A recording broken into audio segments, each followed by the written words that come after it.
Welcome to Everyone Loves Guitar, where we sit down and talk with interesting professional guitar players, uncover their stories, and discover what makes them tick. If you love guitar, music, and the backstory of people's lives, stick around. You're in the right place.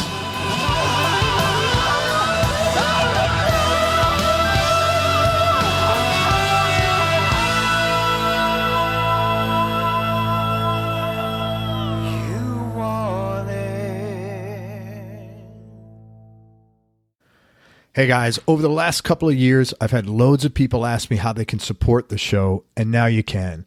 So if you like this show and you want to support it and you want to keep it free, head on over to everyonelovesguitar.com/support. That's everyonelovesguitar.com/support. Thanks for all you do. If you're a business owner and you want to increase your cash flow, or if you're a label or artist and you want to promote new music, then listen up. For information about advertising on Everyone Loves Guitar, including information on geographically targeted ads, go to everyonelovesguitar.com/advertise. That's everyonelovesguitar.com/advertise.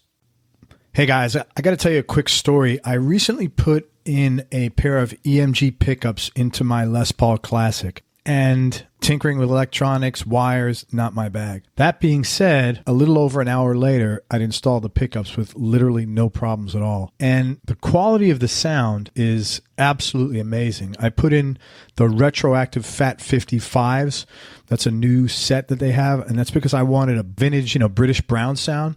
And these Fat 55s are modeled after the tone of the classic PAFs, which is exactly what I got. The thing I wasn't expecting is it sort of feels like my volume and tone knobs have been expanded to 20. There's like a lot more responsiveness in the volume and tone, and I could even get harmonics now at low volumes on the neck pickup, and any preconceived notions I had about installation being difficult or, there's a problem having a battery in there were totally wrong. The battery thing, it's like putting a battery in one of my kids' toys when they were little children growing up. It's just a total non-issue. And in fact, I'm going to wind up getting the Strat set next because installation for that is even easier because it comes with the pick guard and the pickup's already attached to the pick guard. And if you want to check out EMGs for yourself, now is actually a great time to do this because Rob and Allison are making a special offer available for listeners of this show only. And here it is. For a limited time, head on over to emgpickups.com, buy one or more sets of pickups, and enter ELG in the discount code section of the shopping cart. ELG, of course, for Everyone Loves Guitar. And they're going to give you 15% off, which is huge. The biggest discounts they ever give is 10%. Plus, they're going to give away $70 worth of free bonuses, including an EMG cinch bag, a pick tin, lanyard, stickers, and a t-shirt. Plus, you get a money-back guarantee if you're not 100% satisfied. Plus, not a 2-year performance guarantee on the performance of the actual pickups themselves, but a lifetime performance guarantee. And on top of everything else, you're going to get free shipping. So there's basically no risk at all here for you to try a set or two of EMG pickups. And the great thing about these pickups is, and I got 2 sets, once you install them, and by the way, there's no soldering involved at all, because I couldn't have done it if there was, quite frankly.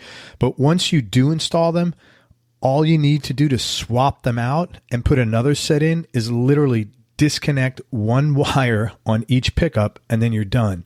That's it. It's kind of like putting Legos together. It's that easy. So go to emgpickups.com, enter ELG in the shopping cart for your discount code, and that's it. You get to take advantage of this offer right now.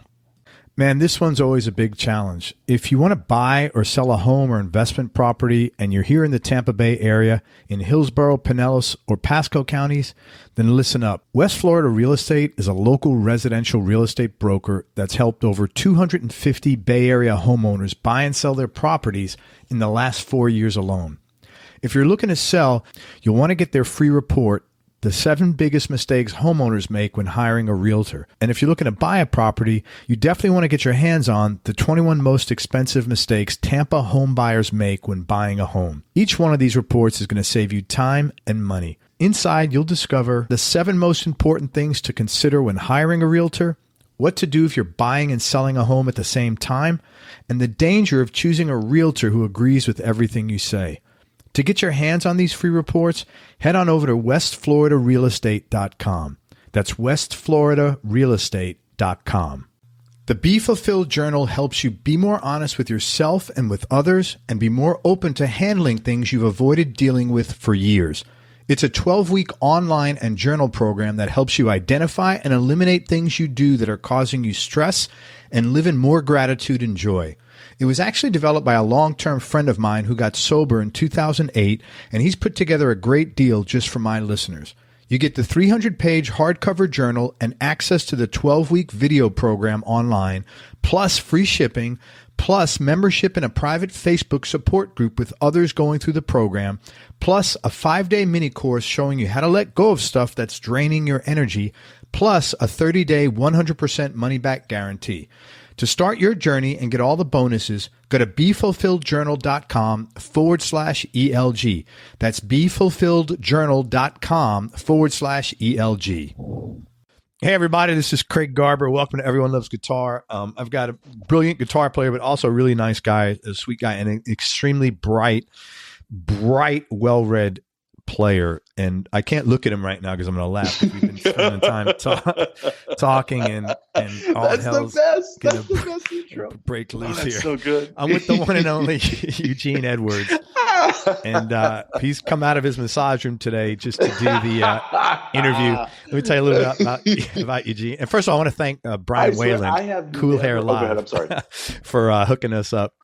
Yes, thank you, Brian. Eugene was born in the border town of Yuma, Arizona, and seriously got the music bug at age 7 after seeing his first concert.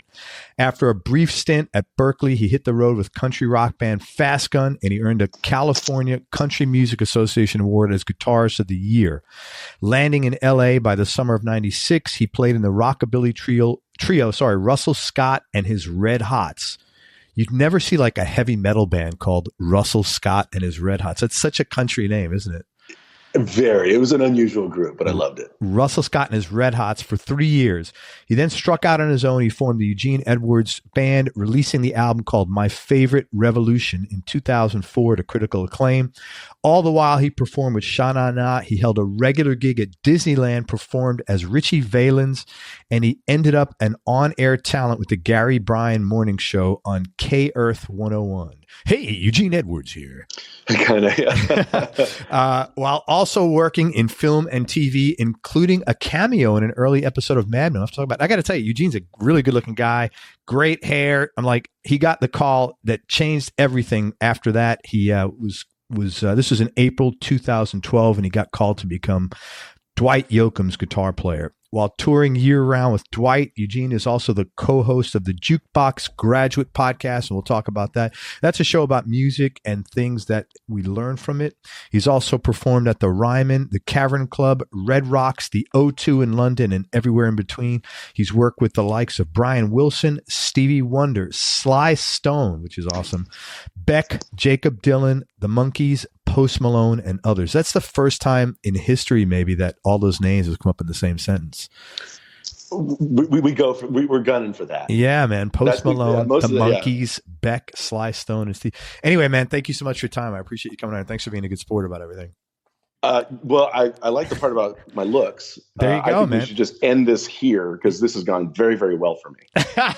Well, let me tell you, no one's ever going to say that about me. Like, I know I got a face for radio, bro. So, and I'm good with that. I'm good with it. But you know, hey, what's nothing wrong with being a good looking dude. So, man, it sounds like you started at Berkeley, but then you left to go out to California. I was just curious what happened. Yeah, not even California. You know, growing up in Yuma was a very unique thing.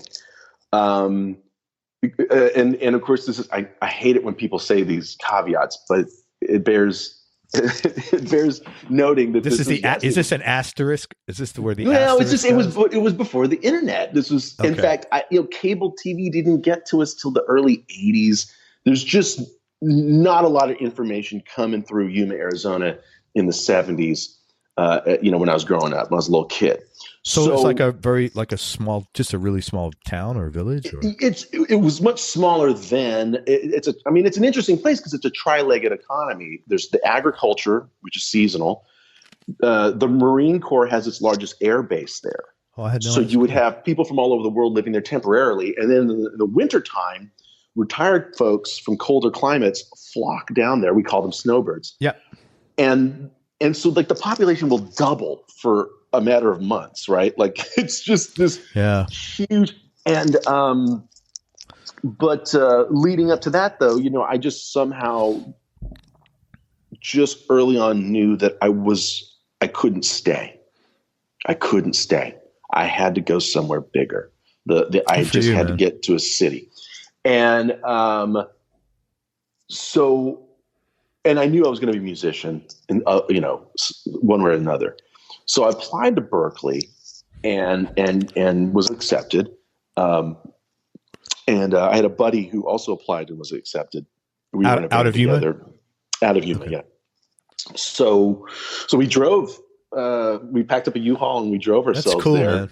And I'd never been east of Tucson in my life at this point, right? So so it was great. We got there, but frankly, how I was going to afford, how my family and I were going to afford Berkeley for a few years had not really been figured out. Yeah. And then after a semester, some issues did happen back home, and only because they affect other people who aren't here to tell their side of the story. Totally get it. I'll kind of skip the drama of that. Totally cool. But it was clear that I couldn't stay. And so I had been in that band Fastgun that you mentioned, which was based in Yuma. I had played guitar for them the summer leading up to my leaving for Berkeley, and they had not replaced me yet. So I just had to come back to Yuma, and now I don't know what I'm going to do. And I thought, well, maybe I'll just go to the local community college here, or maybe I'll go to Northern Arizona. I'll still kind of thinking I have to go to school. But were you they bummed? said, well, were you bummed? Because you were dying to get out. Yeah, I was devastated. Bummed doesn't even cover it, man. I figured. So, but thankfully they said, well, if you want to till you figure out what you want to do, you can play with us. Which was great because this is kind of the basic economics of being like an 18-year-old who already had some student debt. Was this band, we had this house gig at this club in Yuma, and we would play 6 nights a week, 5 sets a night. Right? Holy crap. So we talk about those Gladwellian 10,000 hours. It was exactly what I needed. Now here's the funny thing though. When I got to Berkeley, meeting other players was great. There were people from around the world. I hadn't really met a lot of people from Europe before. I don't think I'd ever met someone who grew up in Japan. Like it was wonderful. Right. But they were all shocked that I had left a paying gig to go there. They were just like, oh, they would have different frame of reference. Different. What are you doing here? You got paid how much to play? Like you've gigged? What's it like? And but they didn't have the pain of like, but it's in Yuma in the back of their mind, like you did, Yeah. Well, there's that. Yeah. And I just thought, well, and here's the other thing. I was not that into jazz. I mean, I liked it a lot and I respected it and I could pull it off, but I hadn't really seriously studied jazz up until that point. And I was really, at that point, my heart was really in pop songwriting, like bands like Squeeze and Elvis Costello, Nick Lowe. I was really getting into that stuff. Like, how does this stuff work? And I don't think Berkeley did their songwriting program really didn't fit that thing at the time. So I just wasn't really a proper fit anyway. Yeah. But anyway, so I had gone back, I took the paying gig and I actually immediately paid off the little student loan I had, which was a great feeling, like just gone. And then the band started to hit the road, which they hadn't really been traveling, that band Fasca. So then that was good. We had two full-size pickups and a trailer, and you were still playing. This is in the early 90s. You're playing country music bars that have a big dance floor, line dancing's happening. You've got to play a lot of covers. We would sprinkle in some originals.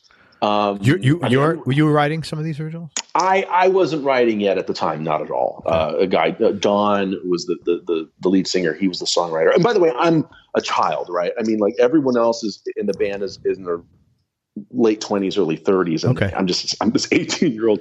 In fact, so it was a great experience for you musically and socially.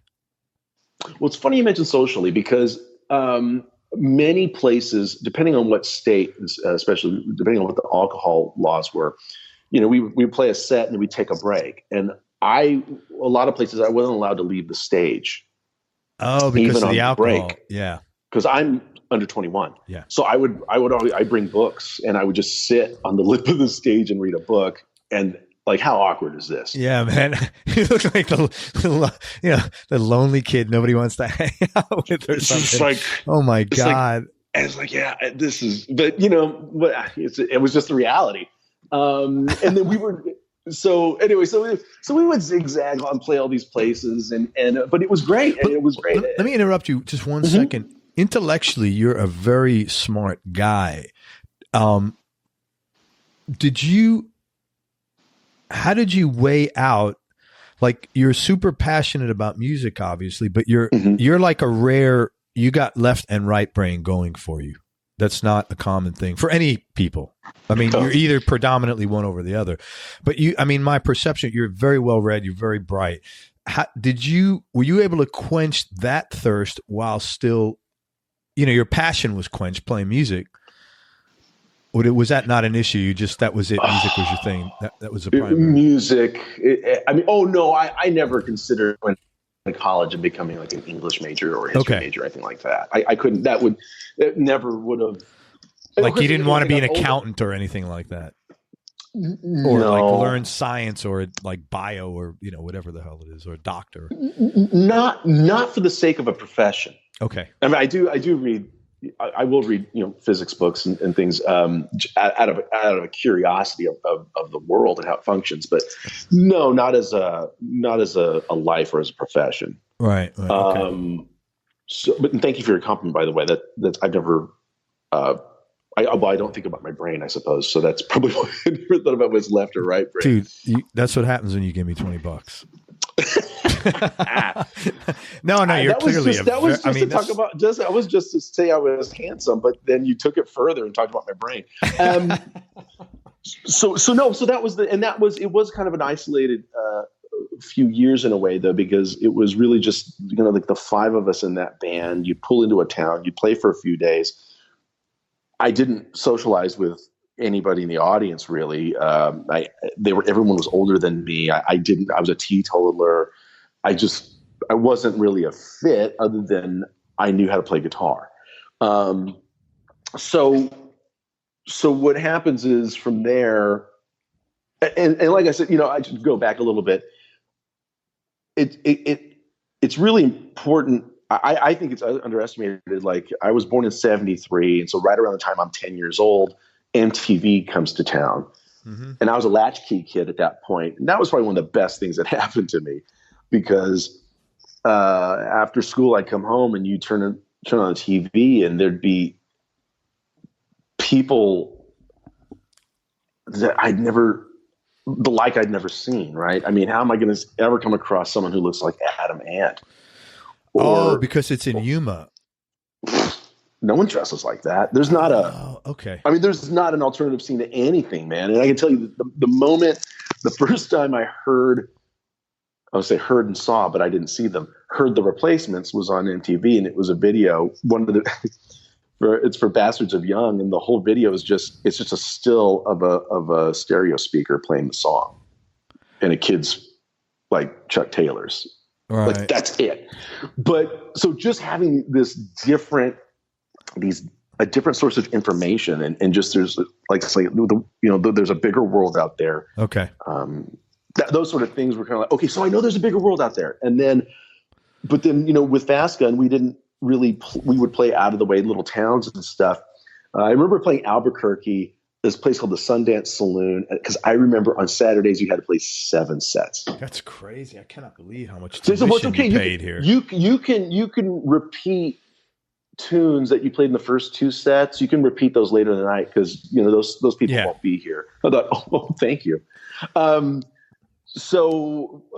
yeah, you learn how to move gear, set up PA, play, and tear it down, and do it all over again. And those were valuable lessons. But then that band started to kind of fizzle out, and they were still based in Yuma, and I was like, I don't even want to be hubbing out of Yuma anymore. But we had played San Diego a lot by then. San Diego was only like a 3-hour drive from Yuma due west. Okay. So I had fallen in with the rockabilly scene there. Okay, sure. I had gone out to see a band, actually a friend of mine who's an older cat. He used to manage a lot of clubs, and he says, I'll get you in, because I still was underage. Like the Blasters, that kind of stuff? Underground? Well, no, actually, Blasters were quite famous compared to, it was a band called Hot Rod Lincoln. It was a 3-piece rockabilly condo, very, very, very much based on like the Stray Cats. And for all I know, maybe you've already had Buzz on your show. No, if not, you will. And so, yeah, I was snuck into this club okay. So here's the other thing. I never got to see live music because I'm underage. I can't get into bars. And then sometimes if there was, and you're playing 6 or 7 nights a week. So if anybody's in town, you got no breaks. Yeah. So if lucky, I'd get tickets to see Los Lobos if they were playing on a Monday night somewhere that I could get to, but it had to be, a concert. But I couldn't. So anyway, someone snuck me into the club. I saw this band. I just saw them through the window. This guy's playing a Gretsch 6120. I said, I want to see that band. And then I became friendly with them. And they turned me on to these other bands in that scene, bands in San Diego, a lot of bands out of LA. And I heard and actually met Russell Scott, who's this really, really unforgettable character. This 6'3" guy, a mountain of a dude. He wears overalls. He plays upright bass. He has this high, beautiful voice, though. And he sings like an angel. And I'd actually heard of him on a bootleg cassette, a 4-song cassette that was being traded around. I learned every song on it. And then I finally met him in person and sat in with him. Oh, that's really cool. And played his tunes. And so, but this is before cell phones. And at one point he needed a guitar player. He remembered me, but he had no idea how to get a hold of me, And a mutual friend bumped into me somewhere and said, "Oh, Russell's trying to find you. He needs a guitar player." And then I thought, how do I find him? And so eventually in '96, I moved here to LA to play with Russell. And that's what got me to Los Angeles. So you've been in LA with a math, 23 years. 23 years. Yeah. Wow. Okay. Very cool. So there was no longest I've ever lived anywhere. There was no alt scene in the bingo halls in Yuma when the Snowbirds came? No, no, there was just nothing. I mean, there were a few punk bands every now and then. But there wasn't really enough of a conversation going on there. So it was a frustrating place for someone like me, whatever that means. It was a frustrating place for someone like me to be in, because you couldn't even hop online and see, you have your niche thing and find out. It was like, Seth Meyers has the joke that he went to college in the mid '90s, and he says it was the worst time. It's post-AIDS, pre-internet. And just think of that, pre-internet, pocket. Man. Yeah. So, and having said, so I missed out on, so it was, I was moved out here to LA and just fell in with a lot of fun people. Is that okay? So how did you get the Country Music Association California CMA Guitarist of the Year? Yeah, the California chapter. That was with Fast Gun, actually. We were, I don't know how it happened. Honestly, it just, I was kind of in the dark about some of those things, and someone just said, "Oh, you've been nominated for this," and I thought, "Oh, that's nice," but I had no idea. I was like, "Who votes? How do they gauge that?" And then we went to the award show and I won. And, good for you, man. Thank you. It was a boost. It was a nice boost to my ego at the time, because I don't really know. I'm a lot of other guitar players, because you're not, if you're playing a club, you're the only band there for the week. Okay. You never see another band because you're all saddled, you're all revolving around. So, but yeah, I think it was a little bit. It's like, okay, no, you can do this. You know, I mean, I was going to do it anyway, but it was kind of nice that some sort of like board of some sort or some. Man, it's always good to get recognized for something, you know, for anything. Okay, so did that help you? Did that now launch you and like give you the exposure and get you some other gigs?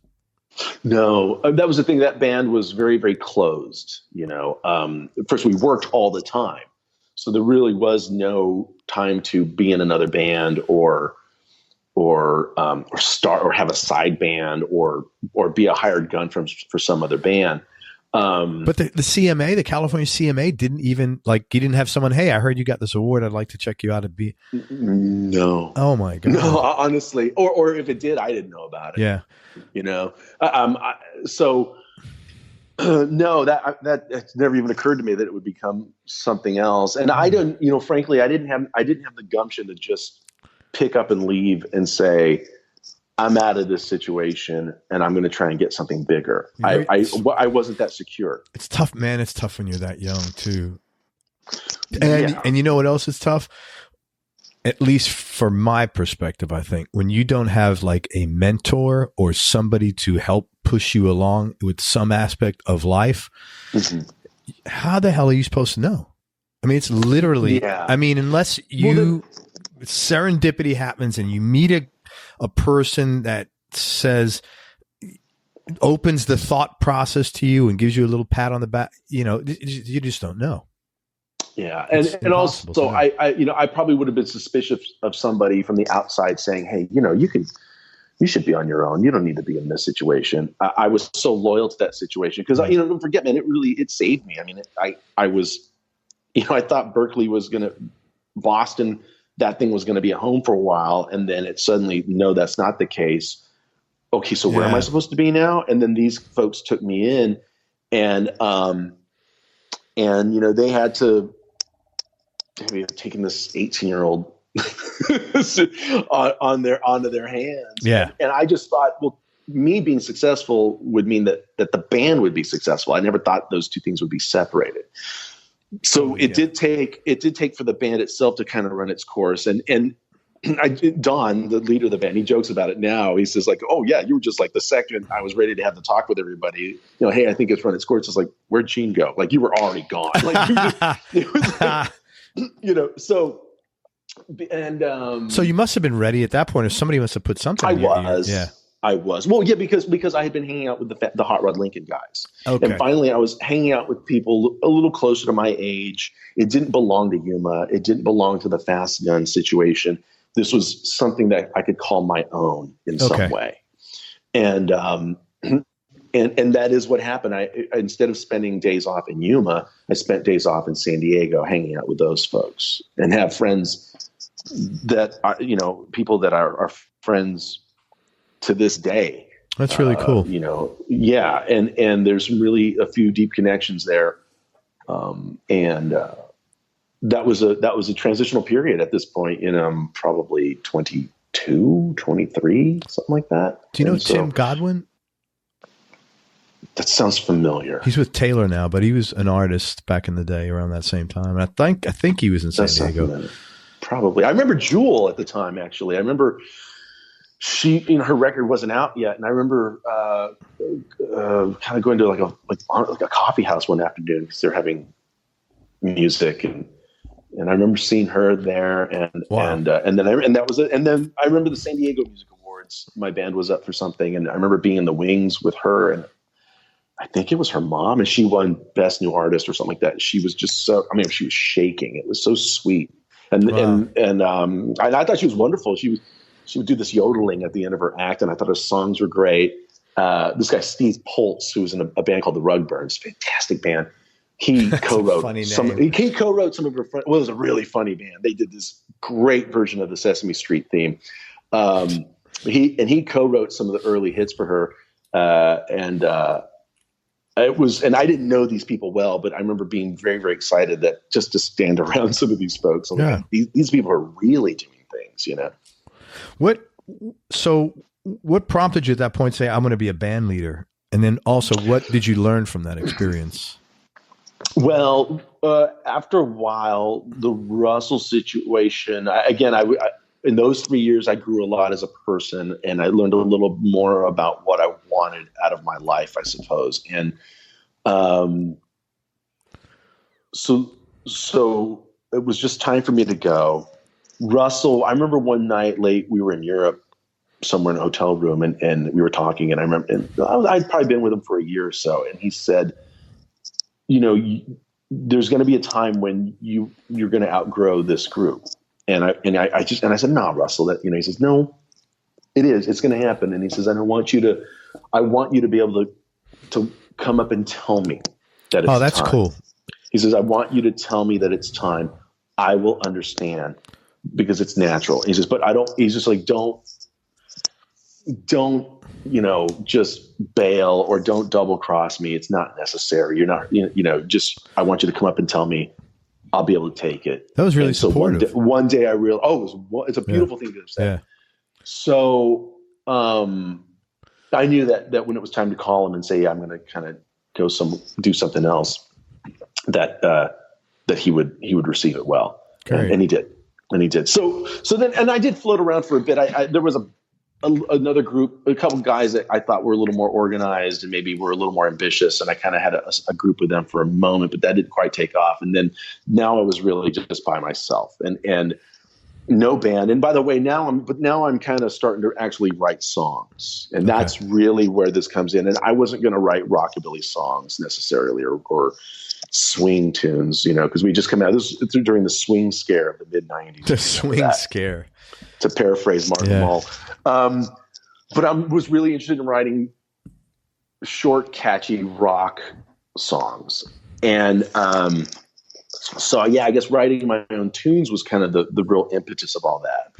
So I kind of was floating around kind of open mic nights, cafes here in LA. And that was just an awful experience, really. It was really, I didn't see it was a real bad waste of time, in my opinion, the way those things are structured. I met some like-minded folks there, but I realized that my songs, they needed to be more dynamic to cut across the way I heard them. So I kind of pulled together some friends I'd met along the way who I thought, you always said you're into this type of music, you want to try and do these tunes. And so we very humbly started just trying to find a corner bar that would let us play songs that we wanted to play and wouldn't hassle us. And I knew that the pay to play scene in the clubs in LA wasn't going to work. Philosophically, we weren't a trendy outfit in any way. So it wasn't like we're going to attract some scene's attention just by proxy of being whatever, wearing the right clothes or or calling ourselves a certain genre. And it was always, that was the hard thing. It was like, what kind of music is it? I was like, it's just kind of good rock tunes. I don't know what to say. Was it like what they would call today Americana, fall into that? Maybe some of it, maybe. What had happened was it fell into what was called power pop, which that was a scene. And we played these festivals a lot, the International Pop Overthrow and all that. But what I learned from it was you have to believe in yourself more than anybody else on the planet. And you've got to be your best PR person at any given moment. You're not going to attract good management if they don't see that you have this just mad death energy to make it. And because management could be just anybody in terms of there's no school for how to do that. But it does have to be someone who believes in you even more than you believe in you. Yeah. And,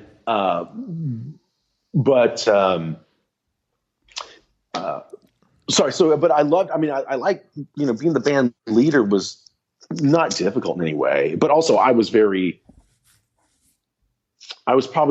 a little too relaxed to become successful at doing it. Let's put it that way. Yeah. It was very, very I didn't tell anybody what to wear or what gear to use, or I didn't really, you know what I didn't do? I didn't curate what Eugene Edwards You as didn't a have, product. it wasn't a deliberate intent. Yeah, I understand. You presented yourself without deliberate intention behind it. Yeah. We just showed up and played tunes. That's a really good lesson that you learned. How important that is. Mm-hmm. How to brand yourself, how to market yourself, those things. Which I'm sure working with Dwight has been like something like a complete education. Like, that's how you do that. Yeah. That's how you do that. Yeah. Mm-hmm. So how did Dwight wind up connecting with you? Well, you mentioned earlier Brian Whelan, who hooked us up. So Brian was when I had the Eugene Edwards band, Brian was in it for quite a while. Oh, so you had two guitar players. Well, that's the thing about Brian. I met him. It was his. I hope he doesn't mind me telling this. It was his 21st birthday. Mm-hmm. We were playing this club in Culver City, this little bar called the Cinema Bar. And he was living in that neighborhood. So he and his buddies, the band Smooth Pursuit that he mentioned in the interview, they came into this bar. It was a local bar, and we happened to be playing. And we were playing a long set, man. And they stayed, and it was great. We had this lovely night, and he introduced himself to me. And I actually said, "So, what's the occasion?" Because all of a sudden, like halfway through the night, like you guys just packed this place. And he says, "Oh, it's my birthday, 21st birthday." So, oh wow, my God, great. This is a long time ago. Yeah, we've known each other a while. So, and we talked. He said, "Well, we have a band," and I said, "Oh, cool." And he said, "Yeah, and I play instruments too. So if you ever need anyone to fill in or whatever, And I said, "Cool." So actually, I booked some shows with my band and his band. I said, "Let's do some gigs together," And so we did. And then that was in January. His birthday's in January. And I remember that April, I remember a guy that I was having, my bass player at the time couldn't make it to a gig. And it's funny. I think it was kind of maybe a guy mentality, because my wife would always tease me about this. It's like, "Oh yeah, Ted can't do the gig." And she said, "Well, why not?" I didn't ask. Right. Because all I care about is I need to find a bass player. Right, I don't know. Right. I trust Ted couldn't do it. I don't need to know why. I totally get what's that my business? So anyway, so I called Brian. I said, "Brian, do you play bass?" He said, "Yeah, I play bass." Okay. I sent him a tape of the songs I had at the time, and here's maybe a few covers we're going to do. It's only one set. It's a trio. It's just you, me, and a drummer. So we went and did the gig, and I'll never forget. Someone in the audience called out, and I don't take requests, but someone just said, "Do Veronica," the Elvis Costello song, Veronica, right. Which has more changes than like a dressing room. It's like, it's not a 3-chord one. So we didn't do the song. It's not something we normally did anyway. And I said, "Hey man, that's a great song. And thank you for the compliment. Even thinking we could do it is lovely." But so my man over here on bass, this is his first time playing with us. And I'm not going to throw another. And Brian just looked over at me and he kind of whispered, he goes, "Yeah, we can do that. You do it in C?" I said, "What?" Yeah. Yeah, Veronica. Yeah, in C, right? And I thought, who is this kid? Like that album came out in '88 or so. Like, what? How would you? So the drummer and I, we just shrugged at each other. All right, let's do it. And we did it. And he just nailed it. That's cool. And then he mentioned he played piano. So then one night I said, "Well, kind of bring your keyboard." And so he sat in on piano. And then one day my guitar player harmony guy couldn't make it. And so he said, "I can do that too." And I thought, and then this got out of hand, because one day my drummer couldn't make it, because I can do that too. Oh no, I didn't realize you played drums. And there's footage. I think there's footage somewhere, maybe on YouTube. This is all happening before iPhones. Right. So this is the great thing, is these legends can build, because there's no proof or anti-proof. Yeah, it's a fishtail. So Brian was really the guy. On any given night, we could be a trio, a 4-piece, or a 5-piece, depending on who's available. Because Brian, and it was like, "Brian, we're playing at the yada yada on this date." And he said, "Okay, what am I playing?" I said, "Well, I think right now your keys or your really guitar." Cool. Or so he was a modular band member. Yeah. So no surprise, a guy in Dwight's band at the time, saw Brian sitting in with some folks at the cinema bar one night and said, hey, you know, excuse me, obviously you play a few instruments and you can sing harmony, you know, I might need a sub for my gig with Dwight Yoakam. And so Brian did that, and then he eventually got the gig. And I remember telling Brian, I said, man, first of all, I'm very, very happy for you, of course. And as Dwight's utility guy, pretty much. As Dwight's utility guy. And I said, and if that guitar spot ever opens up, please just let me know. Just, you know. And about a year later, he called me and said, I remember I finished jury duty that day and came home, and Brian called and says, hey, you know, Dwight wants to talk to you about maybe subbing some gigs, you know.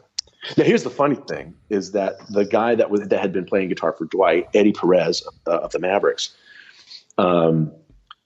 he left Russell Scott and his Red Hots in 1996. Oh, wow. This is very incestuous. The whole, the whole guitar it was just happened community. To be this weird thing of that, you know, he happened to leave a door open. Same guy, which is really, really funny. So I went and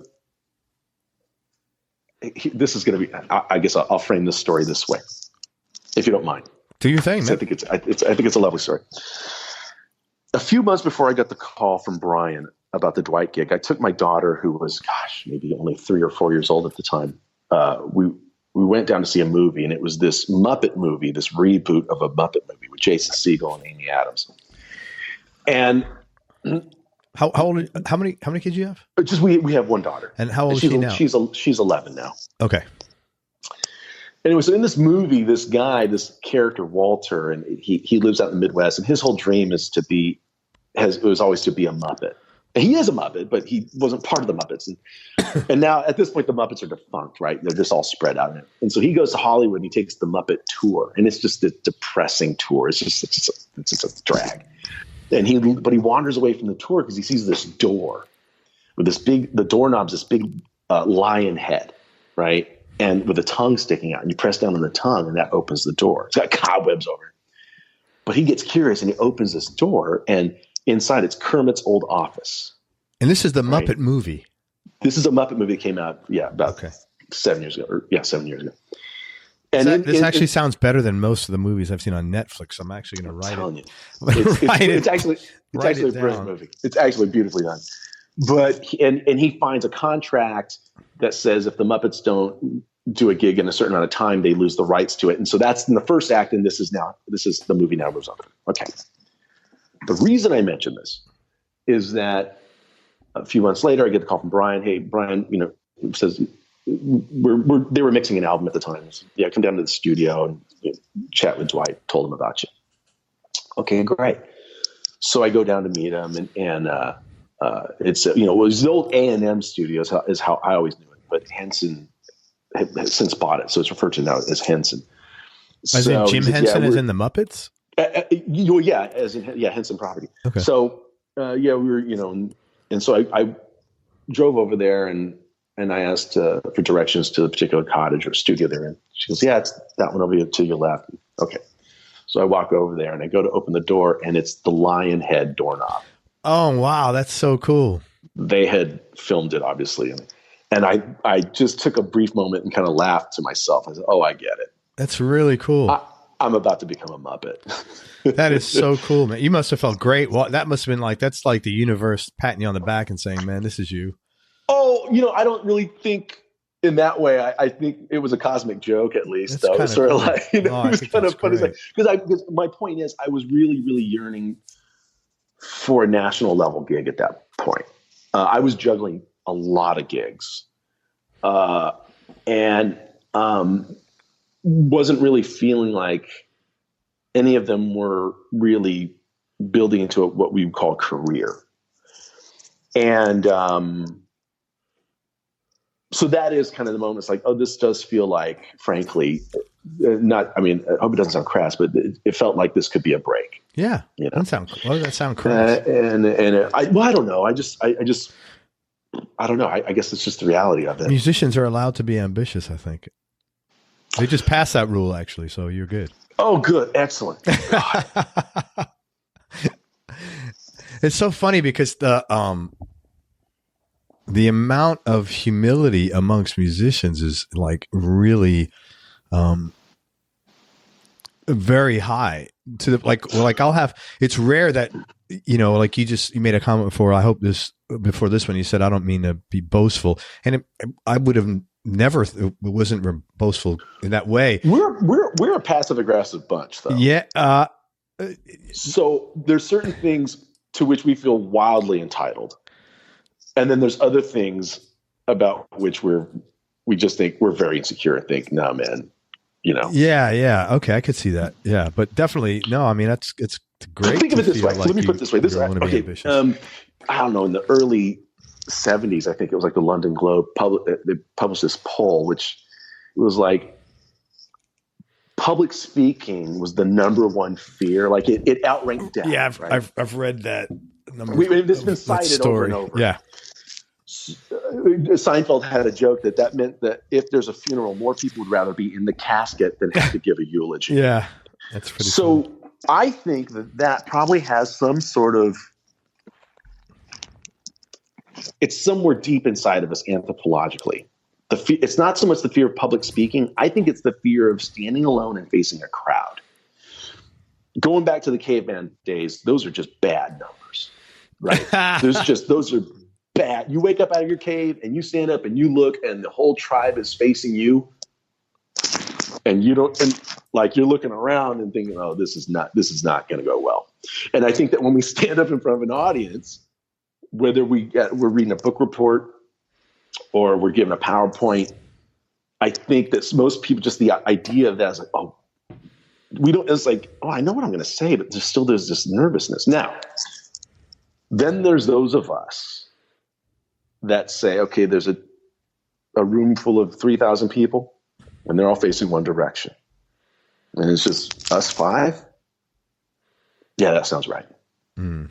That's exactly the geometry that I want. That's exactly the life I want. That sounds good to me. Most people say those are bad numbers. That's insane. You're supposed to have a fear of it. And then we think, no, we're entitled to those numbers. That ratio is just right. But it's entitlement. You hear me? Yeah, but it's entitlement through preparation. It's not entitlement. It's not entitlement through I deserve this. I just bought my guitar last week and started playing, so I'm the best in the world. It's like I haven't met many. I've been fortunate. I haven't met almost any guys like that. No, you're right. I mean, look, it makes a difference that you know what you're going to do when you go out there. Yeah. I remember first time I'd ever been to Nashville was actually to play the Ryman with Dwight. Oh, wow. And which was great, but I had some people who I hadn't seen in a long while were really excited about that. They were kind of making it is a big deal, by the way. It's a big deal. Yeah. But, they were asking me like, oh, gee, are you nervous? You must be nervous. And I thought, no, we're going in and we're doing Dwight's show. Yeah, this is what you do. It's like, it doesn't matter where you're playing. It's no different to play there than in someplace and out. It can only enrich it. Yeah. It can only enrich it. Right. And certainly playing the Ryman does. But I just thought, it never even crossed my mind. I'm like, nervous. I don't. Good. Like I said, it only makes it better. But it's not going to make you. It didn't really change the thing you're planning on doing. So anyway, I'm sorry. I'm sure I drifted from the original question, but no, you were just talking about with Brian, how you got the gig with Dwight. Yeah, Brian, it was wonderful, man. It was wonderful to be in that group with him. It was. I really owe him. I really, really do. And how long have you been with Dwight now? This April, has been 7 years. Most interesting experience with him, and what is one of the top 2 or 3 things you've learned? Oh wow! Well, the learned thing. Every day with him is an education. There's just so much to learn. The nuance of having a career. The importance of discipline, the importance of being thoughtful about what you do, how it's necessary to have humility, a sense of responsibility, being trustworthy,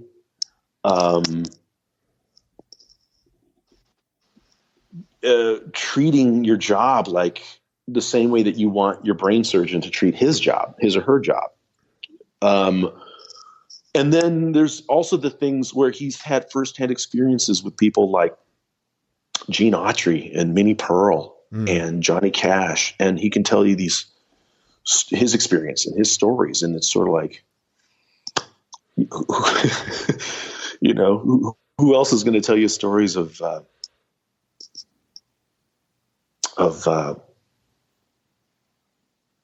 screenwriting with Dennis Hopper? Yeah. You know, we're firsthand, you know, and he's very, very open. He's just lovely. He's just so open with what he's, or his firsthand stories about Buck Owens alone.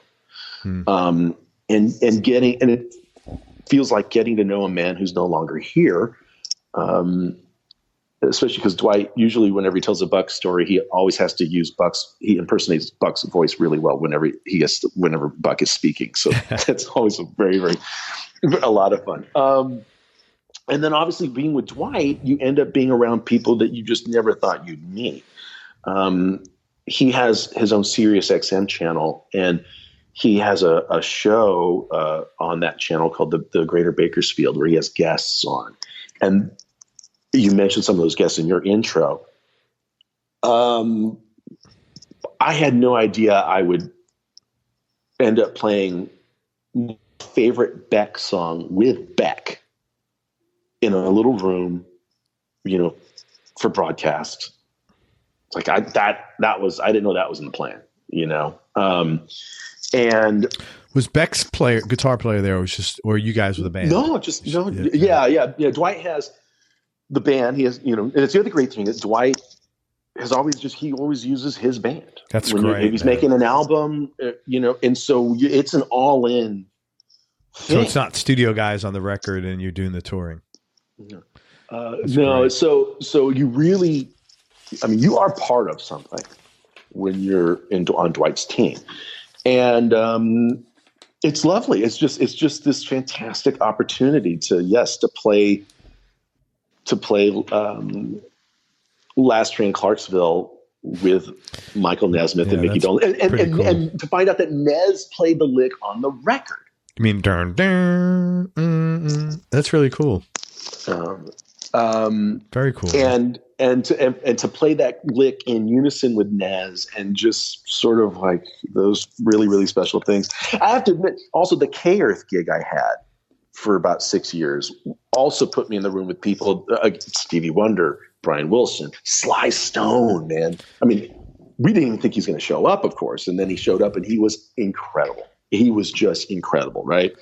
It was, and that was just a great kind of, you're just in the room. I remember we shared the kitchen at the studio with Adam Carolla had his show at his FM talk show at the time. And his guests would be milling around. And so then I'd get in a chat during the baseball steroid scandal, got into it with Tommy Lasorda in the kitchen. You know? That's wild. Not contentiously. I mean, I was able to pick his brain about it, you know.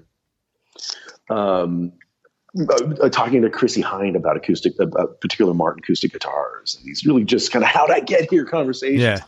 Those are the things. So with all these gigs, there's always a quirk, and you're going to learn things that you didn't know you were going to learn. And with Dwight, it's also a matter of, like we said earlier, about caring about like the holistic idea of what your career is or who you are presented to the public.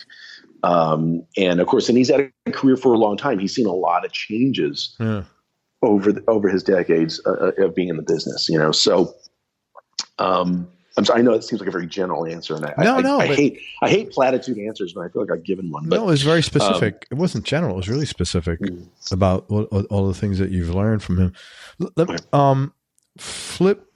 Let's switch back for a minute. Sure. Growing up in Yuma, assuming I grew up at all. Assuming you grew up at all, or aging in Yuma. Now that you can definitely do. Aging in Yuma.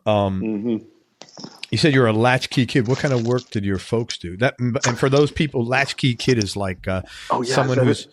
Well, I don't know.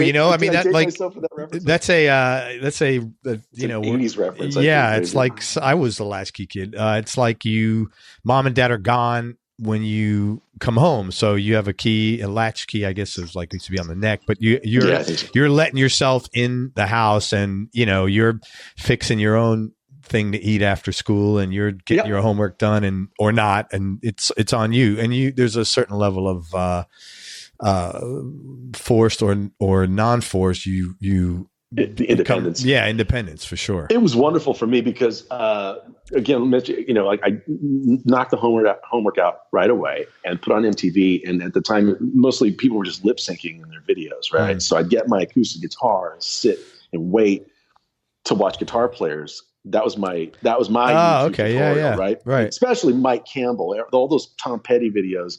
The director had the good sense to just get a tight shot of Mike whenever he played a lick or a solo. And so I'd kind of count the dots and where his fingers were and find that note and just work it.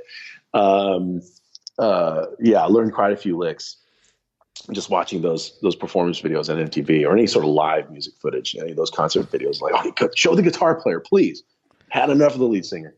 My mom actually stayed at home with me until I started going to school, and mentioned that she worked in the insurance. She worked for an insurance agency. My dad worked at he was civilian, but he worked at the Marine Corps base, right?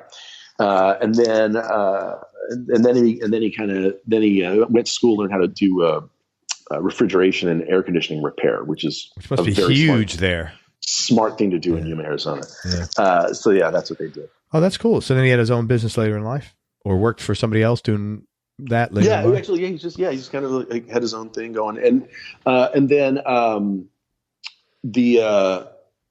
the thing about my parents was that they were very, very young when they had me. My mom was 20, my dad was 21, but the reason this matters, the reason I bring it up, is that as a kid, I grew up in the house of these extremely young people, just generationally young.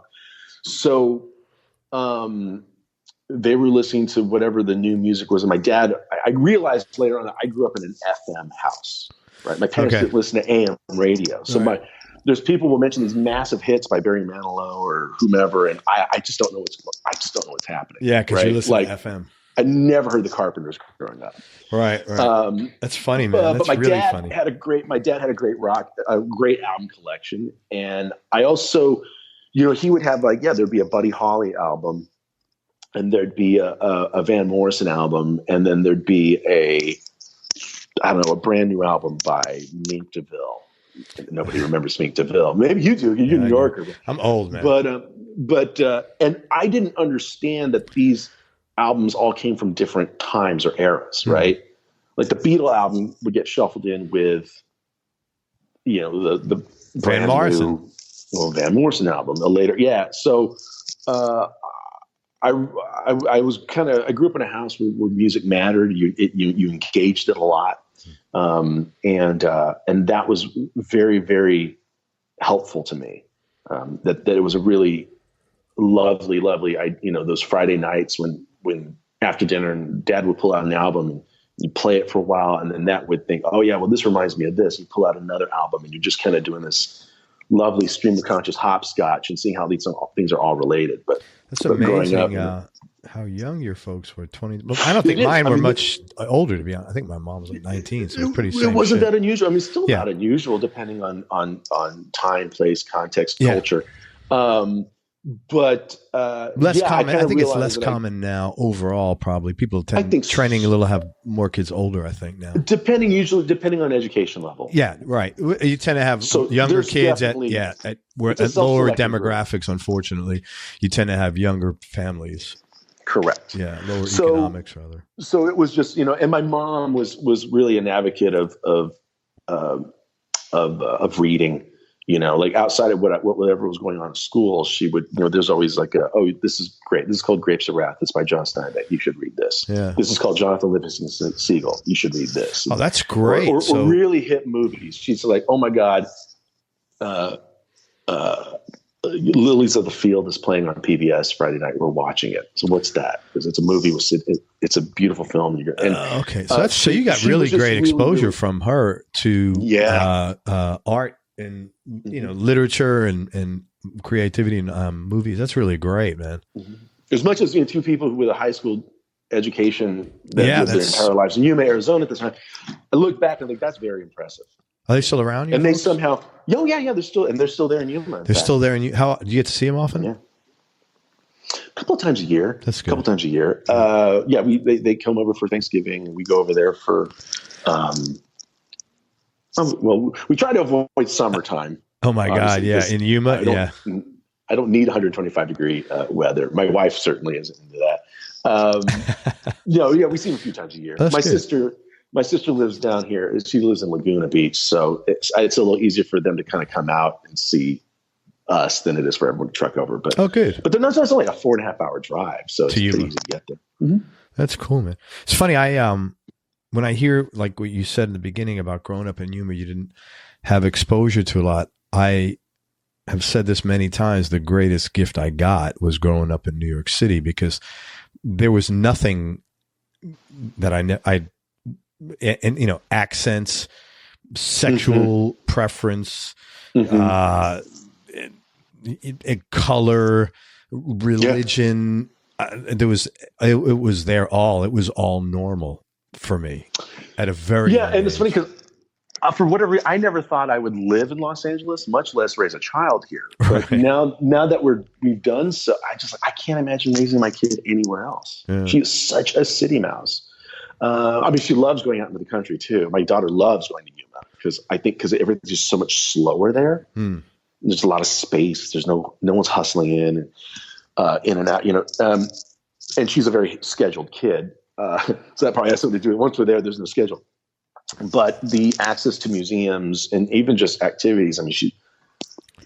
She has access to so many things, and she's already eaten so many foods, and they're just everything's and she engages the world in a way that I didn't. Yeah, because she's used to all that. Yeah.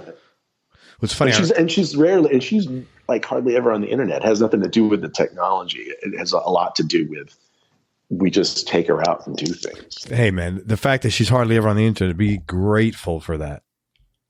Yeah. Seriously, man. Yeah. But,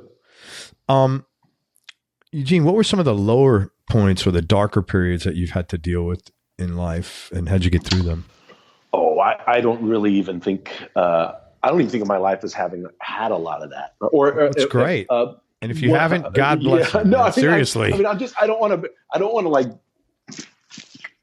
contrive some answer to that. I've been very, very fortunate in just about every aspect of life that you could imagine. My health, I had some cancerous tissue in my leg. I don't even say I had cancer. The surgeon went in there, he got rid of it. Boom. Boom. In terms of healthy, man, that's great. And anything else probably would involve another person. Again, involve another person. Yeah. It's not my right to tell their story. Totally get it. So no, I honestly, younger, when I was very young and on the road and things just weren't, that was a time when the whole goal was to get a record deal. Right. Back in the day. And not having any idea how to get the attention of the bigs. And you're out there I don't want to name a town because I don't want to denigrate where someone lives, but you're just out in the middle of nowhere. To you, it's the middle of nowhere. And you've got a long drive and you just, you're barely making ends meet. And there were a lot of those nights, but I remember trying to tell myself, I said, yeah, but someday I'm going to look back and say, well, these were the good old days. You actually thought that though? You actually said, I know one day I'll be looking back here. How did you have that? That's pretty. Yeah. We just kind of, how did you, I always thought it was like, for instance, like when I did my own album, I did it with a friend of mine produced and other than the drums, I think I pretty much played all the instruments on it as far as I remember. And I remember thinking to myself, like there's no label support. There was no label at the time. We just recorded it. And I just thought, well, if everything goes well, this will be the last time I get to make an album where I'm the only one that has any say. Right. Okay. You think it that way. Now, so you looked at the glass half full instead of half empty. Yeah, you had to, because you're betting on yourself at that point. Now, it didn't go gangbusters. It didn't sell well. It never caught fire. And at some point you realize, I don't think this is going to happen. I'm not going to be the guy. But looking back, even that to me was okay, because I thought, well, at least I know I tried it. So I don't have that regret. And also, it kind of sounds like a joke, but at that time, no one else caught fire doing that style of music anyway. Yeah. So I can kind of console myself and say, look, the world wasn't buying those tunes, like that style. It just wasn't. It was just not of that era. And it's easier to just say, the timing was off. Good. And you can rack it up to that. Give you credit that you didn't beat yourself up, because you seem to be a guy you obviously have a high bar of standards and a high work ethic, strong work ethic. And, it's great that you were able to not be governed by that. You could say, hey man, I did my best shot, didn't fit. Okay. Well, also you pretty mature. And then at that point, I'm at that point I'm married. She doesn't need a depressed person walking around saying I'm a failure. Walking around the house. So that's of no use to any. Like that was no use to her. Same wife all the time. Yes, sir. Okay. Yes, sir. So you've got to. Congratulations on that, by the way. Oh, thank you. Yeah. So there's a point where it's like, well, you got to pick up and move on. Yeah. And fortunately, I was able to cobble together a lot of different gigs along that way, and which kind of helped. If you're busy, that definitely helps. Oh God, yeah. So yeah, it was. Did some voiceover work, and the radio thing came along, and Sean and I was going on the road with them every now and then. So it was, and then a friend of mine from high school had moved to LA. He's a film composer, and I would work with him. How was Sean and I? What was that like? Was that fun, or is that? It was tremendous. Yeah, it was tremendous. Well, I got it through. Are those guys really from New York? Well, they all met. They all not New Yorkers, but they all met at Columbia University. Oh, that's interesting. So that's why they're based out in New York. Okay, but they were those guys from Kansas City, from Quincy, Mass. Okay, from Boise, Idaho. So they were really, really wonderful. They had this, I guess we would call it like this Forrest Gump existence. I would have said Zelig, but I don't know if anyone's going to get that reference. Because they went on right before Hendrix at Woodstock. That's amazing. That's right. They played the Fillmore. They were part of that scene. Bob Marley and the Wailers opened for them. That's right. Crazy, they remember Andy Kaufman opened for them. They have great Andy Kaufman stories. They had their own CBS variety show for years. They were the first to put the Ramones. They put the Ramones on TV for the first time. I do remember that, the variety show. Yeah. They had so they had just great showbiz stories, and also it was interesting because now they thought in theatrical terms, which was really helpful to me. They would refer to upstage, downstage. They would say, they would think in terms of blocking, because there's so many guys on stage. Like, well, make the stage wider. If this is happening here, you got to move that way to make the stage wider. If it's that guy's solo, look in his direction, and they would call it spotlight, with your hands or with the neck of your guitar, but direct the audience attention there. Those little things, which don't happen in the bars, in the clubs, right? Different perspective. That's a different perspective, the way they gig. And also that's where I learned, to be at the airport on time, be in the lobby on time. This is how this goes. And which was great. So by the time you get the Dwight call, it was sort of like, well, Dwight averages 110 to 130 dates a year. So it's busier, but those fundamentals are still the same, They're still touring, Sean and I couldn't believe it. They still play. Those guys have got to be like in their early 80s maybe, or is it new guys? Well, they have a lot of younger guys in there, but I think there's three original members still there. But remember, they were, college freshmen in 68, 69. So so they just hit really young. They hit really young. Yeah. Okay. Interesting. Yeah. All right. Let's talk about gear for a little bit and some music stuff. All right.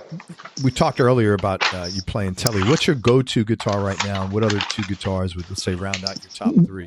Well, I grew up. The first time I even picked electric guitar, my dad, I was 13, graduating from junior high. He said, "Oh, it's time for you to get an electric guitar." It's great. So we go to this shop and just pick one. Oh my God, sort of thing. Well, I think he lucked out too because I didn't know any better. I knew I picked a Fender Squier Telecaster. Okay. Which saved him a lot of money. Oh, God, yeah. By going with the Japanese, which I still have. I still have the guitar. Oh, that's nice. I was drawn to the Telecaster more than any of the other makes out there. And then growing up in Yuma, it was not an accident that to get a gig playing music, I played country music. That was what was going to pay down there. So I got another Telecaster kind of as a backup on that gig. And then as I went into the rockabilly world, I went into a world of archtops, Gretches and Guilds and those things. But then traveling with them can be a little tricky, changing elevation and temperatures. And I'm not good at fixing my own or working my gear. Sure. So went back to a Telecaster in the late 90s. Actually, a guy named Fred Marotta down in San Diego. He has a shop. His line of guitars, he now calls them Naked Guitars, but at the time he didn't even have a company name. He built one from scratch for me. And you see that on my album cover of My Favorite Revolution. And there's some videos on my social media of me in my backyard playing it, I think, every now and then. But that's retired. And none of my personal gear is used on the Dwight gig. Everything on the Dwight gig is Dwight's gear. Okay. And so he's extremely generous that way. And the number one guitar, therefore, to answer your question, is the one that I call number one.